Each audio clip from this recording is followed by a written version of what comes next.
Hello students, how are you all? I hope you all are fine. So today we will see some applications of TIR. Okay, not all applications, some applications of TIR. So very first we will see sparkling of the diamond. आपने देखा होगा हीरा चमकता है. Actually ये हीरा चमकता है तो इसके पीछे कोई ना कोई फिजिक्स जरूर होती है. कोई भी चीज अगर कुछ दिखाई दे रही है, इल्यूजन हो रहा है, that is what there is some physics is over there. So what is the physics behind the sparkling of diamond या हीरे के चमकने के पीछे कारण क्या है? So that is what TIR. क्या होता है देखिए, थोड़ा सा हम कुछ इसकी कटिंग इस टाइप से होती है तो कटिंग देख लेते हैं. इस टाइप से कटिंग, कुछ हम शॉर्ट कटिंग देख लेते हैं, पूरा एग्जैक्ट नहीं देखते हैं. इस टाइप से कुछ कटिंग होती है, ठीक है. तो इसमें लाइट इंसिडेंट होती है, इस टाइप से light incident related to denser. But one time ये डेंसर में इंसिडेंट हुई, देन ये इंटरनली रिफ्लेक्ट हुई, देन इंटरनली रिफ्लेक्ट हुई एंड इंटरनली रिफ्लेक्ट होती है, ठीक है. यहाँ ये नॉर्मल हमने ड्रॉ किया और ये इंसिडेंट रे, ये नॉर्मल के साथ में ये कोई एंगल बना है और ये जो एंगल बना है यही हमारा क्रिटिकल एंगल है, ठीक है.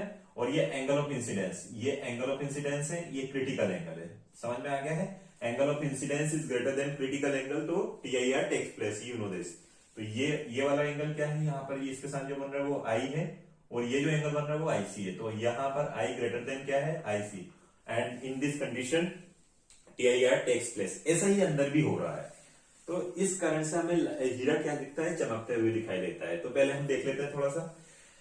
As refractive index of diamond, we know refractive index of diamond is 2.42, is very large. ये बहुत ज्यादा अमाउंट में होता है. It's critical angle is very small. हमें पता है कि refractive index of diamond is just reciprocal of sine of critical angle of diamond. Yes, पता है ना. तो म्यू अगर मैं बोलूं diamond with respect to air, तो ये 1/sin I ऑफ C किसका होगा? ये डायमंड की ही बात कर रहे हैं तो ये डायमंड का ही होगा. क्लियर है बच्चों? IC यहाँ पर क्रिटिकल एंगल है. तो अगर रिफ्रैक्टिव इंडेक्स ज्यादा है तो उसका क्रिटिकल एंगल उतना ही कम होगा. The faces of diamond are so cut that light entering the crystal suffers TIR. इसकी कटिंग ही ऐसी होती है कि इसमें TIR हो सके. Hence gets collected inside but it comes out through only a few faces.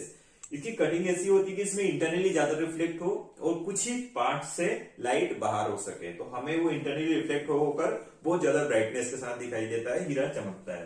तो मुझे लग रहा है कि आपको समझ में आ गया होगा. इसमें कंडीशन क्या हो रही है? Angle of incidence greater than critical angle. And second thing is what? Refractive index of diamond is very large and critical angle is very small. तो यहां पर एंगल ऑफ इंसिडेंस में भी लार्जर देन क्रिटिकल एंगल. ये वाली condition बहुत suitable हो रही है, इसलिए हमें हीरा चमकता दिखाई देता है. So I hope you understood this.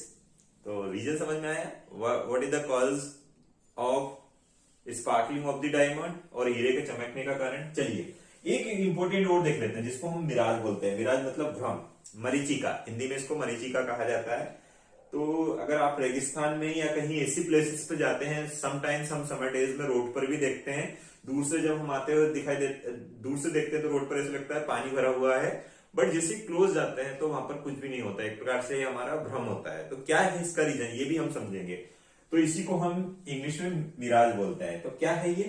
It is an optical illusion observe in deserts और hot extended surfaces, right, due to which a traveler sees a shimmering pond of water some distance ahead of him. ठीक है ना? कुछ दूर से देखता है तो उसको ऐसा लगता है जैसे पानी भरा होगा. अगर प्यास लगी हो तेजी से तो अगर इस टाइप से दिखे तो ऐसा लगता है कि पॉन्ड होगा. रेगिस्तान की बात कर रहा हूँ. डेजर्ट्स में अगर कोई जाता है तो डेफिनेटली वहां पर बहुत हॉट होता है समर डेज में. और अगर इस टाइप से उसका माइंड पानी के लिए अगर तरसता है या पानी के लिए उसकी विश होती है कि पानी मिल जाए, और अगर वो इस टाइप से देख लेता है तो उसको ऐसा राहत फील होती है, ऐसा फील होता है कि यस अब मुझे वाटर मिलने ही वाला है. लेकिन जब पास में जाकर देखता है तो वो एक प्रकार से एक इल्यूजन ही रहता है. तो उसका रीजन भी क्या है? TIR है. कैसे होगा वो हम देखेंगे. And in which the surrounding objects like a trees etc appear inverted. और वो इस टाइप से इन्वर्टेड दिखते हैं तो ऐसा लगता है ट्री होगा, वाटर होगा, बट ऐसा होता नहीं. देखिए ये हम सपोज कर रहे हैं ये डेजर्ट है. क्लियर है बच्चों? ये डेजर्ट है, ठीक है. और यहां पर ये आप जानते होंगे ये कैमल है, ठीक है. कैमल से कोई पर्सन है, कोई भी पर्सन हो सकता है. चलिए ये कैमल ग्रेजिंग करने वाले ही कोई पर्सन है जो केमल को लेकर जा रहा है, किसमें, डेजर्ट में। This is desert. You know this desert hot, hot है मतलब ये कैसा मीडियम बिहेव करेगा, as a rare medium. Clear है, समझिएगा इसको मीनिंग को। और यहां पर कोई ट्री है, ठीक है। अरे यार नीचे डायग्राम का इश्यू रहेगा। चलिए इतना लिख लिया होगा आपने, मैं इसको इरेज करके यहां पर डायग्राम बना देता हूं। केवल तो मुझसे एग्जैक्ट वैसा नहीं बनेगा, फिर भी ट्राई करूंगा मैं, है ना। यहां पर बना देते क्योंकि हम देख नहीं पाएंगे अदरवाइज उसको। तो देखिए केवल कोई ज्यादा इंपॉर्टेंट नहीं है, हम तो डायरेक्ट इसका मीनिंग समझते हैं। Suppose this is desert, yes बच्चों,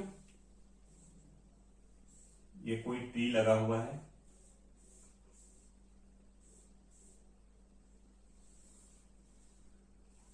ये कोई ट्री है, राइट। और यहां पर कोई पर्सन है, डेजर्ट में कोई पर्सन है, ठीक है।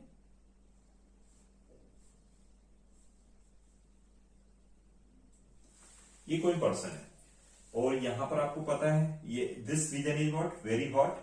हॉट है मतलब इसकी डेंसिटी कम हो गई, इसलिए इसको बोल दिया रेयर मीडियम। यस, यहां पर एज कंपेयर टू दिस ये कैसा होगा, कोल्ड होगा, तो ये कैसा ये करेगा, डेंसर मीडियम। समझ में आ रहा है, ठीक है। तो देखिएगा ऑब्जर्व कीजिएगा, ये ऑब्जेक्ट है, तो ऑब्जेक्ट से लाइट ऐसे आती है, ऐसे आती है, ऐसे आती है, लेकिन यहां पर कंडीशन क्या बन रही है, कंडीशन ये बन रही है angle of incidence is greater than critical angle. तो ये जाना कैसे चाहिए था, नीचे जाना चाहिए था, लेकिन ये ऐसा ना जाकर ऐसे जाते जाते जाते जाते ये ऑब्जर्वर की आइज तक पहुंच जाती है, ठीक है बच्चों। ये ऑब्जर्वर की देखिए every time it is bending, इसको जाना कैसे चाहिए था, ऐसे जाना चाहिए था, लेकिन ये ऐसा ना होकर ये कहां पर पहुंच रही है, ऑब्जर्वर की आइज पर पहुंचती जा रही है। ये देखिएगा, जब ये ऑब्जर्वर इसी चीज को ऑब्जर्व करता है तो वो स्ट्रेट लाइन में जब डाउन साइड देखता है तो उसको ये जो ट्री है, ये जो ट्री है,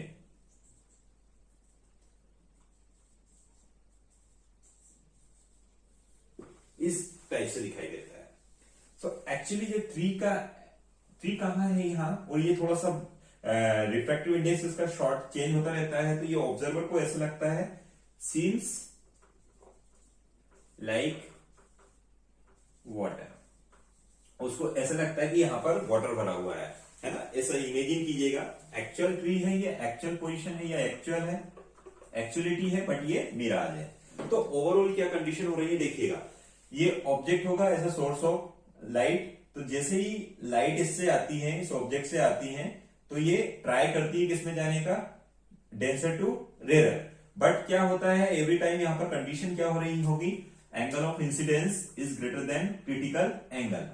ऐसा हो रहा होगा कि angle of incidence critical angle से ज्यादा हो रहा है। जब भी एंगल ऑफ इंसिडेंस लार्जर हो जाए क्रिटिकल एंगल से, तो लाइट सेकंड मीडियम में या रेयर मीडियम में एंटर नहीं हो पाती है, तो ये डेंसर टू डेंसर, यहां तक भी ये डेंसर ही था और यहां पर भी ये डेंसर था, और यहां पर जो आ रहा है वो रेयर आ रहा है।